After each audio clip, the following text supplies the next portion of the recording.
shit, they done let me in the door. They done gave your boy a chance, now the youngin' finna blow. It's a shame finna put the game in the figure four. Welcome back to my channel. Before we get into it, make sure you like, subscribe, comment, man. Fuck it. You ain't gotta like the video, you gotta comment, but I do appreciate it if you hit the sub button if you're new.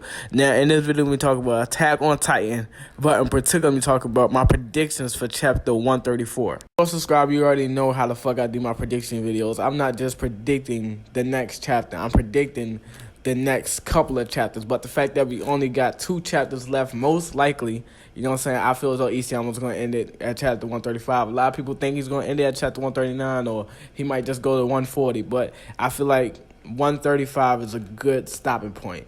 And if he do stop, you know what I'm saying, at chapter 135 and he wrap everything up and explain most of the shit that has been going on, or some of the shit that we've seen, you know what I'm saying, I do feel like some of the shit, I feel as though Isayama is going to leave us in the dark. But if he is going to wrap it, you know what I'm saying, the whole series up in chapter 135, then he needs to give us answers quick, you know? And just know it's about to be a lot of shit that happens in a short amount of time if he do wrap it up in chapter 135. But let's get into the prediction video, right? So this is what I think is going to happen, not just for chapter 134, but chapter 135 as well. So in chapter 133, we are shown that the Scouts doesn't have too much fuel to to play around with, you know. They had to leave quick as hell, you know. They didn't really have time to fill up the whole tank, so they can only make one trip. So the only trip that they can make is to Fort Shelter, where the planes have been developed at, and that's what Eren is hitting right now, as we can see in at the end of chapter 133. So the Scouts are trying to figure out how to stop Eren, and the only possible way they can stop him is by nuking him. And so Armin poses a big threat to Eren, you know, because he can literally blow Eren's Titan away. But the biggest problem that they have is trying to figure out where Eren's real body is, because if they can find his real body, then they won't have to literally nuke him. They could just hop on top of his Titan and just use the Levi method, which is back in season 1, Levi had said that, hey, it might be a way we can stop you without killing you if you ever were to go out of control. We can just cut your limbs off. But you know what I'm saying, Eren never went out of control at all, you know what I'm saying, because all the times they kept saying like, oh, Eren's out of control, Eren's out of control. This motherfucker was in control from the very beginning. He never lost control of his Titan abilities at all, you know. So they never had to use that tactic, but they had to use that tactic against Bertolt and Rhino whenever they was to fight them, so they could take that power, you know what I'm saying, like later on, which is what they did to Bertolt. But the fact that they came up with the idea to get, you know what I'm saying, get Eren out that way, they can also stop Eren by doing that. But like I said, the biggest obstacle is that they have to find Eren first. And I feel as though Isayama, like I said in my previous videos, I feel like Isayama kept shoving that in our face, because I feel as though, you know what I'm saying, Eren is going to have an ass pour in the next couple of chapters. You know, like maybe he's not really inside the Titan. Maybe he is underground using the power of the Warhammer Titan by controlling his founding Titan from underground while still being connected to Z. That can be a possibility. But a lot of people don't want Isayama to go that route. You know what I'm saying? But to be honest, that'd be a big plot twist. Like, hey, Armin decides to nuke Eren. You know what I'm saying? He's not really inside the Titan. That'd be a big plot twist. That's something that I want to happen, you know, because I don't see Eren getting out of this. You know what I'm saying? You know, you got the Alliance coming to blow him up with blimps, and you got the Scouts coming behind him who's following him to also, you know what I'm saying, thinking about blowing him up as well, you know? But like I said, the biggest obstacle is that they're trying to find out where Eren is. And then after that, you know what I'm saying, they get, you know what I'm saying, transported into the past, because Kid Eren and Kid Ymir is now slaves of adult Eren now, and they're following his orders and shit like that. So they was watching their plan, and you know what I'm saying, the Scouts trying to figure out where the fuck Eren is. And he was like, man, just fuck it, let's bring them to the fucking past and just let them know that, hey, well, I don't really know if it was Kid Eren talking, but I wanna think, you know what I'm saying, that it was adult Eren talking to the Scouts inside the past, while Kid Eren had his mouth closed and Ymir had her mouth closed. So it's no way in the world, you know what I'm saying, they was communicating with the Scouts. So I took upon myself to think like, hey, maybe adult Eren was talking to the Scouts and just letting them know that, hey, it's no point of us talking. I'm going to keep moving forward. I'm not going to gamble the future of Paradise Island. You're free to stop me, you know? So after that, you know what I'm saying, I did see somebody tell me that Eren actually gave Levi his fucking fingers back, because the one question that Armin and Reiner had was, why did Eren allow them to still use the power of the Titans? Because we've seen Annie transform countless of times. We've seen Reiner transform. We've seen Falco transform. So it's like, why, if if Ymir was free, if Eren freed Ymir, then who was making the Titans? And I made a video, I was like, okay, maybe it's Zeke. Maybe Eren sent Zeke into the past, and now he's a slave to making Titans. Or maybe Eren is making Titans. But we now see that, hey, Kid Eren and, Kid Ymir is still making Titans for Eren. So they're not free no more. They're actually a slave to Eren now. But it was them making the Titans. So it's like, okay, why you're letting me use the power of the Titans if we're trying to stop you? It just didn't make sense. So in my previous video, I said that, hey, Eren is still allowing them to use the power of the Titans because he needs them for a bigger agenda. You know what I'm saying? They play a big part in all of this, right? So what would Eren need the scouts to do? You know what I'm saying? Because if I was Eren and I was destroying the world and I got future mirrors and I know that these motherfuckers is coming to kill me, and most likely they are going to kill me, then why would I still, I would just, snap my fingers and then I would just tell Kid Ymir and tell Kid Eren to not make Titans for them ever again. And I wouldn't give Levi back his hands. But the fact that he did that is like, okay, Eren obviously needs these scouts for something. And in my previous video, I said that, hey, in the world of Attack on Titan, history repeats itself countless of times. Throughout the whole series, we've been seeing nothing but scouts dying, protecting Eren or because of Eren. So what if history repeats itself again and the scouts end up protecting this motherfucker at the end, which would be the biggest plot twist of them all. Now, I'm not saying that everybody on that plane will end up protecting Eren, but the people that I know for sure that's going to protect him is Mikasa. And just knowing the fact that they're not going to let just one person, do all of this shit and handle this shit. Like, okay, if Mikasa jumps in because of her instinct to protect Eren and because of her love to protect Eren, then I think that John will follow Mikasa because of his love for Mikasa. And then I think, like you got Connie. Like I said in my previous videos, I made a video about Conley particularly, and the reason why he's on the plane actually. He's not there to want to stop Eren, because he need Eren. Because the whole question is, hey, can Eren bring Connie's mother back? So if I'm Connie and if I kill Eren, I'm never gonna get my mother back. I might as well just fucking kill her my damn self and put her out of misery because I can't turn her back into a human, without Eren. So Connie is, he's going to end up protecting Eren. He's going to follow John and Mikasa. And then Armin is going to end up protecting Eren. And then you got to think about it. We got a fucking flying Jaws Titan on the way to the scouts. They, at this point in time, ECI, why the fuck do you need a Titan that can fly? If you got a Titan that can fly, the only two things that I can think of that you can use his Titan for is to save the plane from crashing down after losing fuel, because they don't got that much. And the second thing is to take out some of the blimps that most of these motherfuckers can't possibly touch, So I think that's Falco's role in his next chapter, is either to save the plane or to take out some of the blimps. Now, just because I said that the scouts is going to end up protecting Eren, that don't mean that they won't attack him, because you do have a lot of those characters that's on the plane who are willing to, stop this all. You got Levi, who's willing to kill his comrades. He's been doing it ever since he became a scout, with Irvin, and basically pumping all these scouts up with fucking smoke and everything for them to die for a greater cause.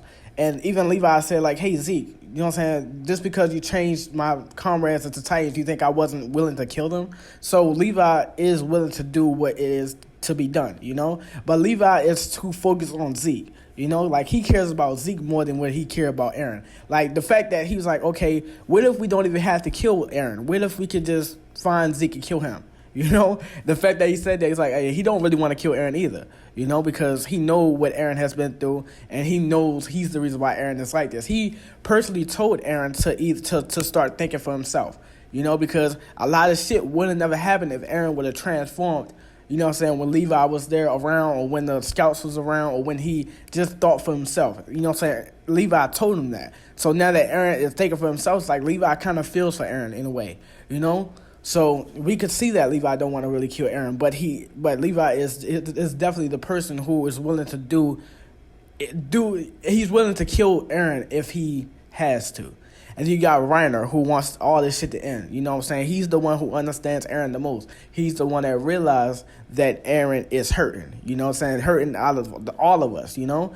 And he might want all this shit to end. And you got Annie, who might attack Eren. And then you got Piek. I never trusted that bitch. Why is that bitch even on the plane? Like, she's very agile. Obviously, she can jump from blimp to blimp, like I said in my previous video, and take some of those, you know what I'm saying, blimps out. But it's like, bitch, you don't even got your fucking machine guns on top of your back. Like, what can you really do? So the only thing I can think of is that she can either climb on Eren's Titan or climb on top of the blimps and take some of them out. So why she's there? You know what I'm saying? She's kind of useless, really. But I never trusted her. You know what I'm saying? Like, they might end up killing this hoe. But this shit is crazy. Like, a lot of shit can fucking happen, you know? And I feel as though Eren is not even going to, like, end up killing his friends. I think his friends is going to end up dying trying to protect him and trying to stop him at the same time, because they need to stop the blimps from blowing up Eren. And then if they, like I said, if they blow up Eren, then the blimps are just going to end up, you know what I'm saying, keep pushing forward, going to Paradise Island and blow up everybody on Paradise Island, along with his story and that baby, you know? And they don't have enough fuel to turn around. The only person that can actually catch back up to the blimps if they end up blowing Eren up and they end up getting past the scouts is Falco.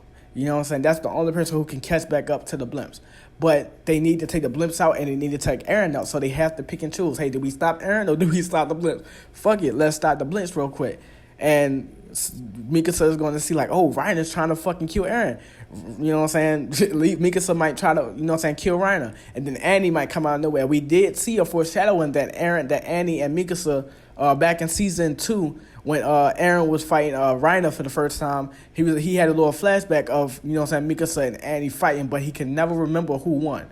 That could have been foreshadowing that they was going to end up fighting later on. We might get a Mikasa versus Annie fight, you know? Like, a lot of shit is going to happen in small amount of time, so be ready.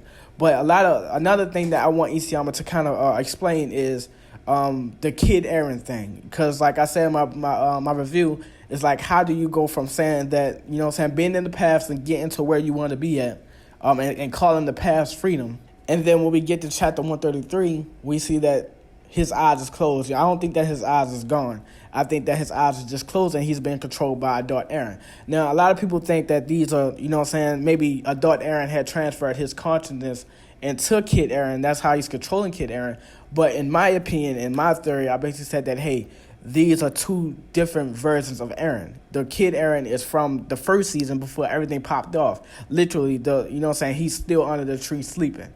And Mikasa's trying to wake him up. That's that Eren. That's Kid Eren. And Adult Eren is obviously the person who's doing the rumbling.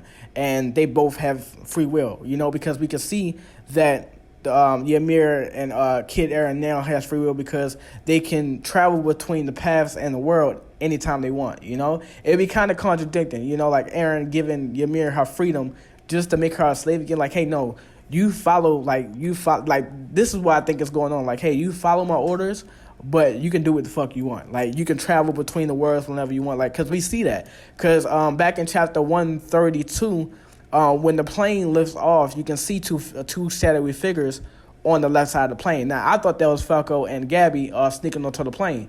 And Annie was along with them. But then when chapter 133 came out, we seen Falco and Annie and Gabby on the plane and shit. So I was like, okay, who the fuck is those two shadowy figures? And then when chapter 133 came out, we see Levi say, like, hey, what if Eren was, you know what I'm saying, listening to us? And he really was. But it wasn't adult Eren listening. It was Kid Eren listening. So Kid Eren and Kid Ymir was on the left side of the plane listening to the plan, you know what I'm saying, listening to what the scouts was saying on trying to find Eren and trying to stop him, you know?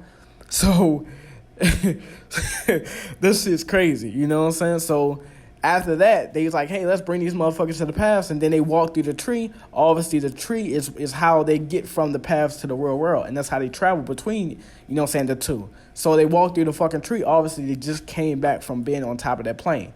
So this shit is fucking crazy. So I want Isayama to kind of explain, like, okay, do Kid Eren and do Kid Ymir really have free will to do whatever they want? Or do Eren really just got complete control over them? But like I said, it's how to contradicting to give Ymir her freedom and then make her a slave again. Like, it's kind of fucked up, you know?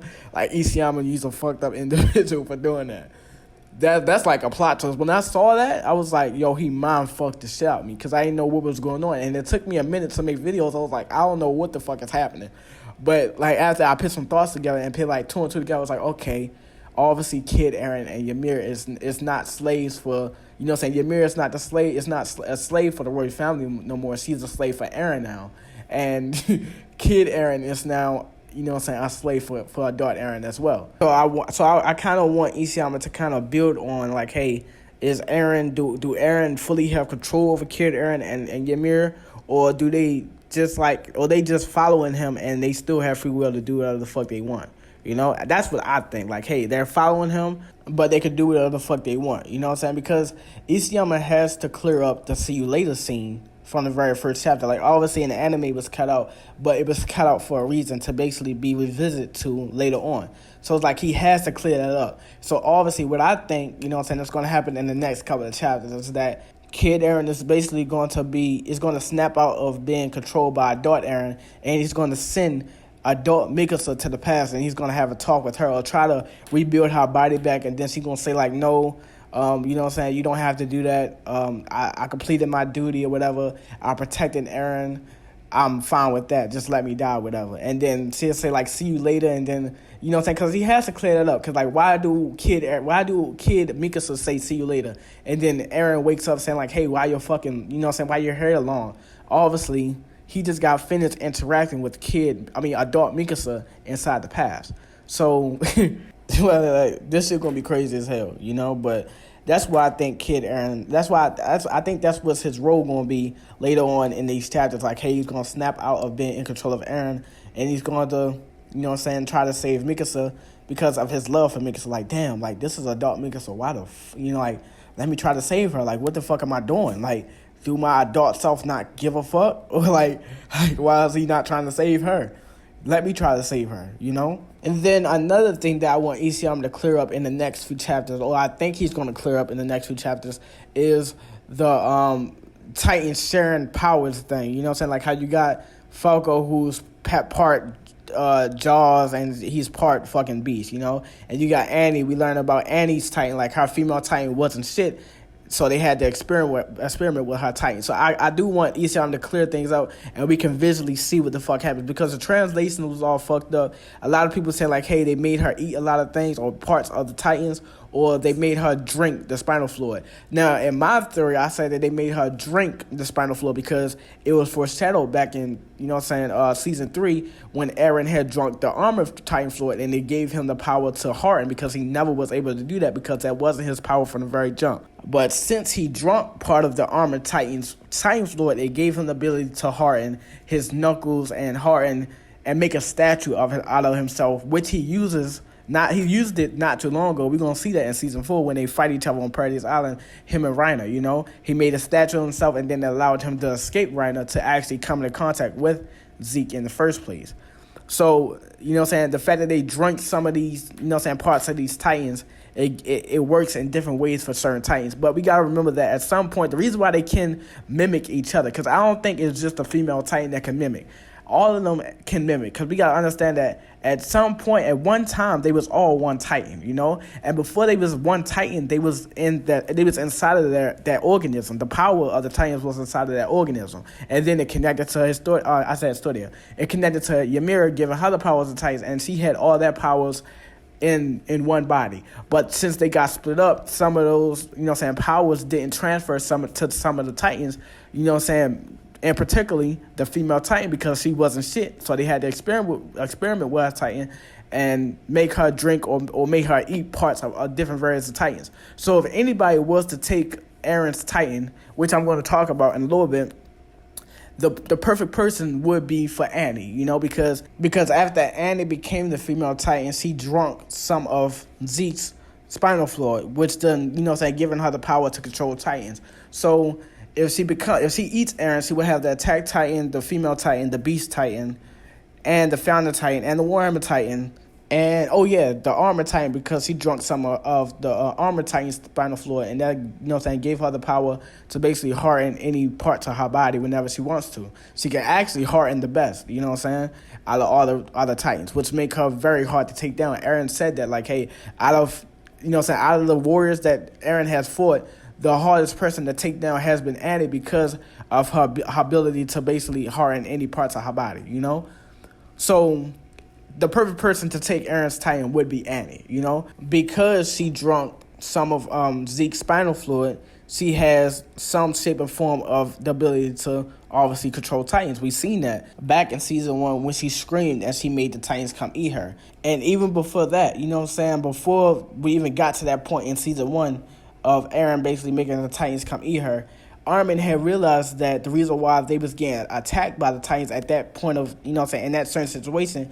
is because of the female Titans. They all was coming from the same direction she just came from. So in a way, she was like controlling them as like a commander. So it could have been foreshadowed that Annie, at some point inside the story of Attack on Titan, was going to become the founder Titan, and most likely she's going to stop the rumbling, But I don't think Isayama is going to go in that type of direction. That can be a possibility. I can be wrong. He might just have Annie kill Eren and then she stopped the rumbling. But that's kind of like I said, I'm a fan of Eren. I'm a fan of what the fuck he's doing right now, and I don't want to see him lose. So in my theory, I don't think that that's going to fucking happen, because if Annie was going to be the attack Titan from the very jump in the future, then it kind of fucks up the whole story. It's like, okay, why didn't Eren have future memories of Annie then? Why did he have to do all that fuck shit? Like how I explained in my previous video on how he attained future memories by, adult Eren bringing Kid Eren from the first season into this situation. Kid Eren is now some in shape or form connected to adult Eren, and he now shares memories of adult Eren. So when he goes back to the first season, he's gonna, wake up from a memory or a dream, like how you say, but it's really him waking up from his future memories that he just received from his adult self. And then, so just because the Attack Titan has the ability to see the future, Grisha was able to see into, Eren Yeager's future memories, and see a future Eren destroy the fucking world or do what the fuck he does. And Eren Kruger was able to see Grisha look into Eren Yeager's future and see all that shit. So all these Attack Titans was following Eren's future memories. So it's like, it kind of fucks up everything, really. It don't really necessarily fucks up everything, but it just creates more questions. Like, okay, if Annie was to become the Attack Titan in the future, it's like, okay, why didn't Eren have future memories? And why did he have to do all that shit just for him to receive his own future memories, Like, damn, like, I know for sure that the Attack Titan has the power to see into the future successor's memories. And I do know that the successor has power over the predecessor of how much this, the predecessor is able to see its successor's memories. But that's like, okay, you can't completely take my power away from me. Like, my power is to see into the future. You can't just take that shit away from me. So maybe Annie is, is going to become the Attack Titan. And maybe she didn't let Eren see her future memories or whatever, because it would have fucked up everything. So Eren had to do all this fuck shit just to receive his own future memories so it can benefit him, so he can win at, at the end of it. So maybe Eren is a pawn in the future, the future Attack Titan, which is possibly Annie. But like I said, I don't want that to fucking happen. I don't want Eren to get eaten. That's a possibility. But, because she's the only one that's capable of doing it because of her power that she received from the Beast Titan. The fact that she's not fully a member of the royal family, she won't get stained by the ideology of the first king to never renounce war. So she will have her own free will to stop the Cluster Titans and basically make the Cluster Titans do whatever the fuck she wants, But like I said, I don't think Isayama's going to go in that route, because after Eren and Zeke came out of the path, so it came out of Grisha's memories, Eren told Zeke, like, hey, because of you, I now have this path, I now have the power of the Attack Titan and the Founder because you brought me to Grisha's past memories, and I made Grisha destroy the royal or kill the royal family and then give the power to me. You know what I'm saying? So after Eren says all of that, he then talks about the scenery that he's seen. And that scenery can only mean one thing, the ending of the rumbling. The ending of the world, And he's seen it through his own eyes, He wouldn't have seen it through Annie's eyes unless this bitch ended up destroying the world, after eating Eren, And that's the only thing that Annie allowed Eren to see in her future memories. But if he don't go that way and he doesn't become the Attack Titan, then Eren will end up fucking winning no matter what. And he will see this shit through with his own eyes. And then after the rumbling and everything is done and everything, he's going to return back to Historia and live out his last 4 years with the power of the Founder Titan and the Attack Titan and the Warhammer Titan. And he's going to die by the curse of Ymir. And he's probably going to shape the Eldians to, you know what I'm saying, to never be able to be turned into Titans ever again, so they won't have to worry about the power of the Titans ever coming back to the world ever again. Because if all of this shit plays out the way how Eren wants it and everybody end up getting killed, Rhino will be out the way, Andy will be out the way, Falco will be out the way, you know what I'm saying, Armin will be out the way, so all that Titans are gone. So the only last Titan to get rid of is Eren's Titan, you know, and Eren will probably die with the Titan, and then he'll just make sure that that audience can't become Titans ever again, and then make Connie, you know what I'm saying, Connie's mother come back as a human, you know, as his last final wish. You know, maybe he was listening and he wanted, you know what I'm saying, and listen to Connie's wishes to basically make Connie's mother back into a fucking human. So this shit's gonna be crazy. A lot of shit is gonna happen. This is just my prediction of what's gonna happen in the next 2 chapters, because I do think that Isham is gonna wrap it up in chapter 135, but I can be wrong, I can be right, you know what I'm saying? In my last prediction video, I was partially right, you know? I was wrong by a lot of shit, you know what I'm saying? I thought that we was going to see a lot of deaths in chapter 133, but when chapter 133 came out, it was just nothing but like a reveal and a bunch of, you know what I'm saying, like a bunch of what the fuck moments, like, oh my gosh, you know? But in chapter 134 and 135, expect some fucking deaths, you know? Like, this shit for to be crazy. A lot of betrayal, a lot of fighting, like, fuck talking. I think talking is just out of it. You know what I'm saying? Out of the equation. You know? But yeah, that's really the end of the video. Like, subscribe, comment. Like I said, I don't give a fuck if you like, I don't care if you comment. I do reply to all comments. And all that shit is appreciated. But if you're new, I appreciate it more if you hit the sub button. And I'm out, bro.